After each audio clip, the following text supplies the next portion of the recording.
యేసయ్యా మమ్మల్ని ప్రేమించి నీ యొక్క రకటిన భద్రపరిచి కాపాడి తండ్రి విశ్రాంతి వచ్చి దేవా నీకు ఇష్టం తండ్రి కూడిన బిడ్డలందరి పైన ఆత్మచుమరాన్ని కొనసాగిస్తున్నాం. ఈ పరిశుద్ధాత్మని పొందవచ్చు పాటలు వాక్యాలు వినండి సమస్త ఆశ్రయం మీరు కలిగించుకుంటూ ఏ సేనా పట్టుకుంటున్నాము తండ్రి. ఆమె ఆమె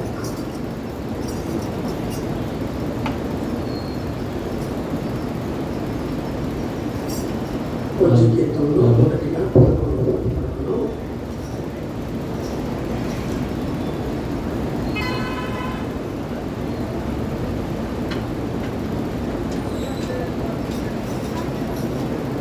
స్తుతి గీతములు నిలబడాలి. 11వ పాటలో స్తుతి గీతముల నిలబడరే స్తోత్రం ప్రభువునకు స్తుతి గీతముల నిలబడరే స్తోత్రం ప్రభువునకు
నే సాగేదయే సునితో నా జీవిత కాలమంతా నే సాగేదయే సునితో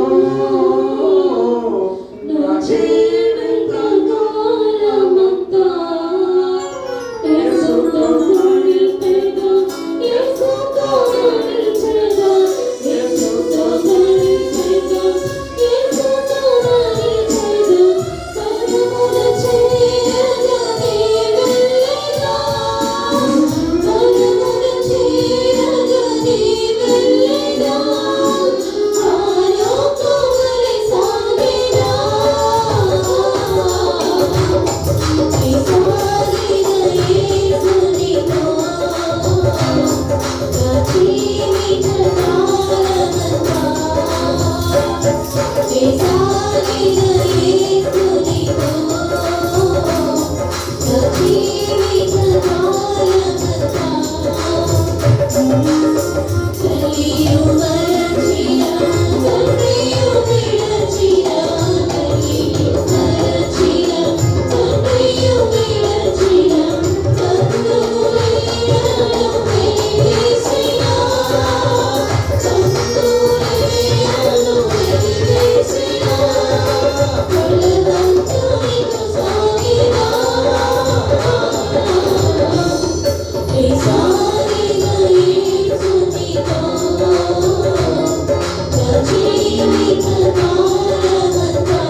జీవనదిని నా హృదయములో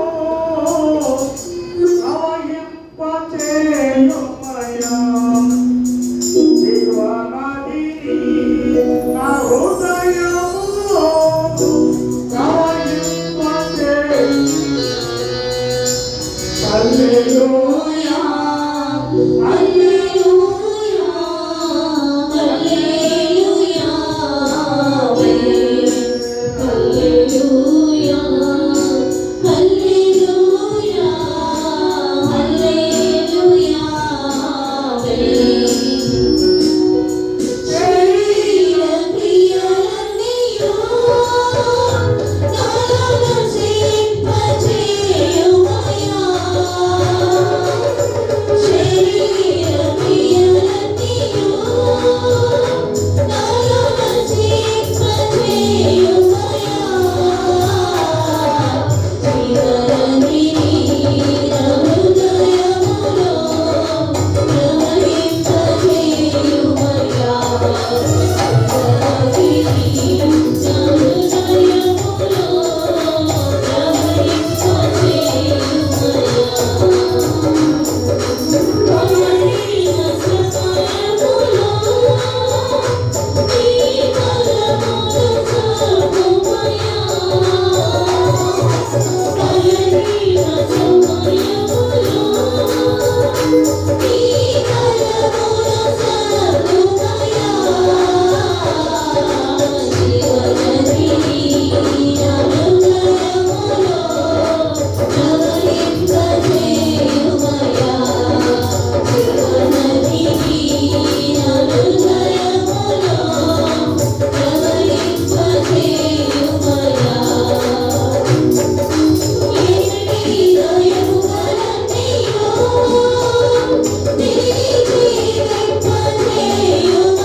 కలువరి శిలువ లించెదము.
హృదయం అనేది తనకు ప్రవేశం 201 హృదయమనెడు తలుపునొద్ద యేసు నాదుండు. హృదయమనెడు తలుపు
పరిశుద్ధ పరిశుద్ధ పరిశుద్ధ ప్రభువా ఆరాధన లైకని వాణి కలారా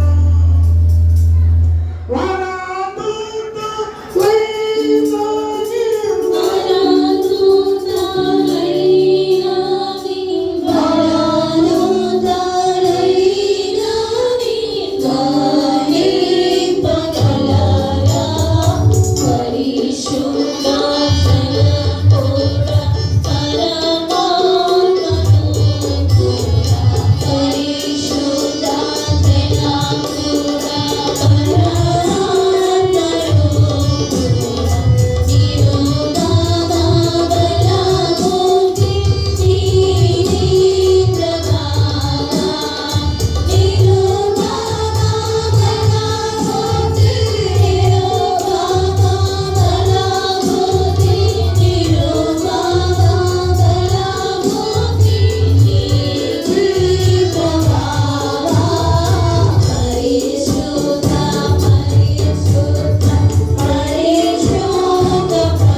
దేవుని యొక్క వాక్యం చదువుకున్నాం.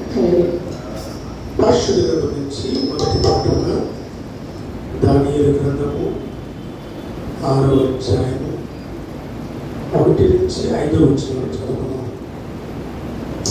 దానియేలు గ్రంథము 6వ అధ్యాయము 1 నుంచి 5వ వచనం. తన రాజ్యం అంతటిపై అధిపతులుగా ఉంటున్నాయి 120 మంది అధిపతులను నియమించుటకు దైవవిష్ణుకు ఇష్టమైంది. వారిపైన ముగ్గురిని ప్రధానంగా నియమించారు. ఆ ముగ్గురు దానియేలు ముగ్గురు. రాజులకు నష్టము కలుగుకున్నట్లు ఆ అధిపతులు తప్పకుండా వీరికి లెక్కలు అప్పచెప్పని ఆజ్ఞించారు. ఈ దానియేలు అతి శ్రేష్టమైన బుద్ధి గలవాడై ప్రధానులను అధిపతులను ప్రఖ్యాతులందరూ ఉండేను కనుక రాజ్యమంతటి మీద అతన్ని నియమించాలని రాజు ఉద్దేశించాడు. అందులో ప్రధానులు, అధిపతులు రాజ్య పాలన విషయంలో దానియేలు మీద ఏదైనా ఒక నింద మోపవాలని ఉండి తగిన హేతు కనిపెట్టుచున్నది.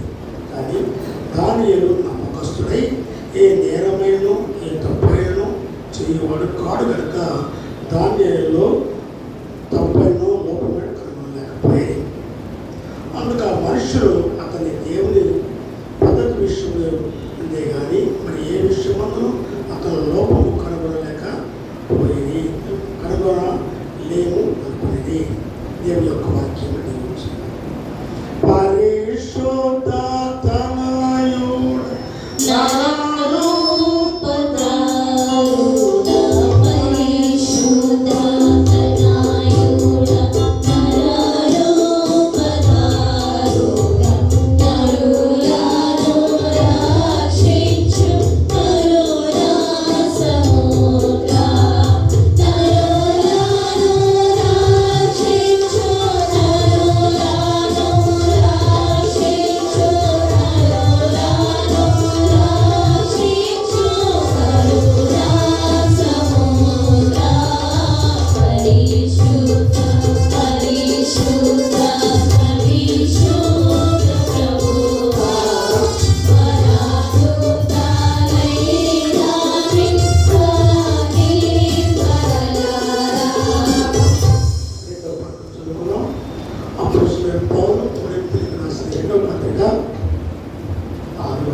అపోస్తలుడైన పౌలు కొరింథీయులకు రాసిన 2వ పత్రిక 6వ అధ్యాయం 6వ వచనం నుంచి 10వ వచనం వరకు చదువుతున్నాం.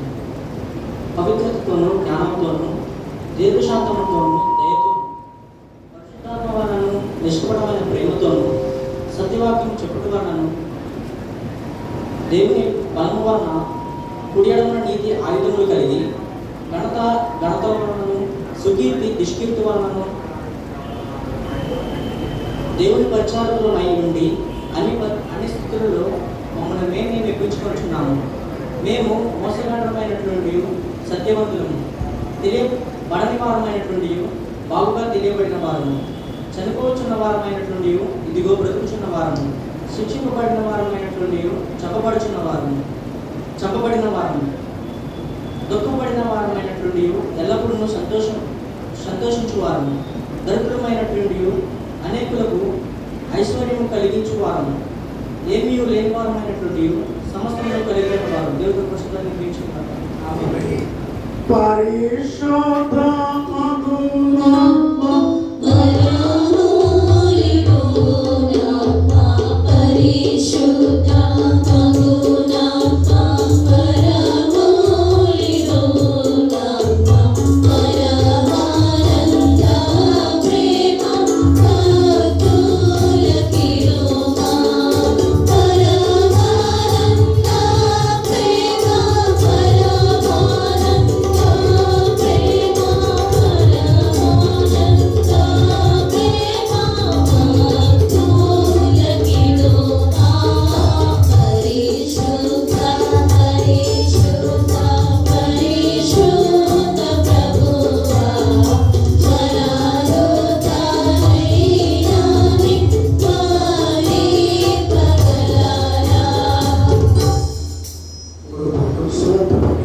పరిశుద్ధ గ్రంథం నుండి 3వ పాఠంగా మార్కు సువార్త 10వ అధ్యాయము 35వ వచనం నుండి 40వ వచనం వరకు చదువుతున్నాం. మార్కు సువార్త 10వ అధ్యాయము 35వ వచనం నుండి 40వ వచనం వరకు. జబదయి కుమారులైన యాకోబును యోహానును ఆయన యొద్దకు వచ్చి, బోధకుడా, మేము అడుగునదల్లా నీవు మాకు చేయగోరుచున్నామని చెప్పగా ఆయన, నేను మీకేమి చేయగోరుచున్నానని వారిని అడిగాను. వారు, నీ మహిమ యందు నీ కుడి వైపున ఒకడును నీ ఎడమ వైపున ఒకడును కూర్చున్నట్లు మాకు దయచేయమని చెప్పారు. యేసు, మీరేమి అడుగుచున్నారో మీకు తెలియదు. నేను త్రాగుచున్న గిన్నెలోనిది త్రాగుటేనను నేను పొందుచున్న బాప్తిసము పొందుటే ఏనును మీ చేత అగునా అని వారిని అడుగగా వారు మా చేత అగునని. అప్పుడు యేసు, నేను త్రాగుచున్న గిన్నెలోది మీరు త్రాగిదరు, నేను పొందుచున్న బాప్తిసమును మీరు పొందెదరు, కానీ నా కుడివైపునను ఎడమవైపును కూర్చుండనిచుట నా వశంలో లేదు. అది ఎవరికి సిద్ధపరచబడినో వారికే దొరుకునని వారితో చెప్పాను. దేవుడి యొక్క వాక్య భాగాన్ని దీవించుగాక. ఆమేన్. జనకా